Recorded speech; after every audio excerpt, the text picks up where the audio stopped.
Welcome back to the channel. My name is Dazs, and today our team has gone through a plethora of aim lab scenarios, and we will be providing the next step up to help you get an intermediate level of aim on Apex Legends. The theme of this video is to marry speed with precision.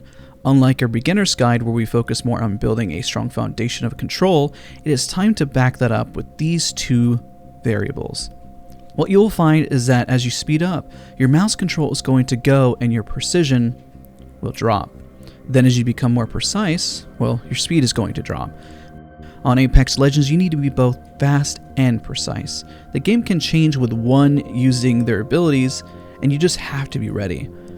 Let's first identify how precise you can be before your speed diminishes. That brings up our first scenario of the day, 6-shot ultimate.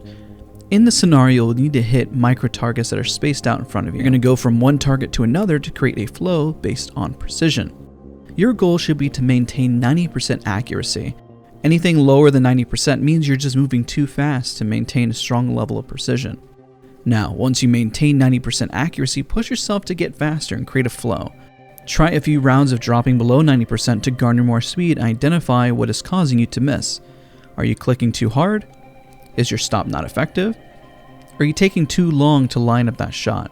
These can be identified through your sensitivity to find a balance. While aim training, it can be healthy to adjust your sensitivity to achieve certain results to engage different muscles within your hand.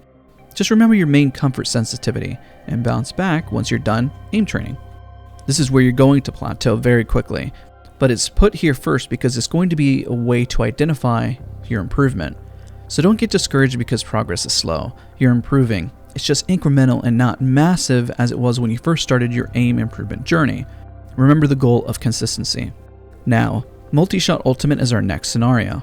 The reason this scenario is so helpful is that it's truly better than compared to Grid Shot. What you will find similar to 6-shot Ultimate is a similar scenario of point and clicking, but the targets are going to vary in sizes. This forces added pressure of target priority and speed. The longer you take to shoot a target, well, the smaller it becomes. You need to be fast, but you're forced to marry that speed and precision that we're talking about. When you get stuck on 6-shot Ultimate, rush immediately to the scenario to get a flow. Then go back into 6-shot Ultimate to maintain precision. So, play some music in the background, vibe, have a friendly conversation in Discord, and I mean anything that's going to help you get into a flow state and not think. The more you think, the harder this scenario becomes, and the harder it is to maintain precision in 6-shot Ultimate, just as an example.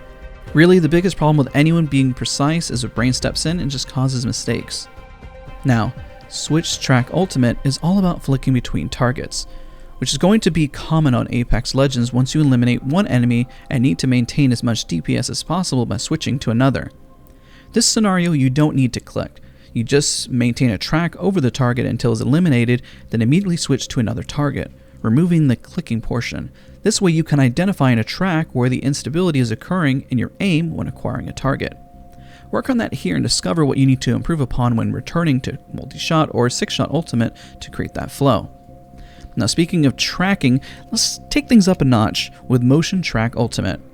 Now we have a layer of Switchtrack Ultimate, let's add that pressure. Add the pressure of tracking a target that appears out of nowhere. This is going to be common on Apex Legends, and it requires both speed and precision to achieve. You need to be quick to acquire the target once you shoot the center. Then you need to maintain a solid track. The longer you take, well, the worse your score is going to get.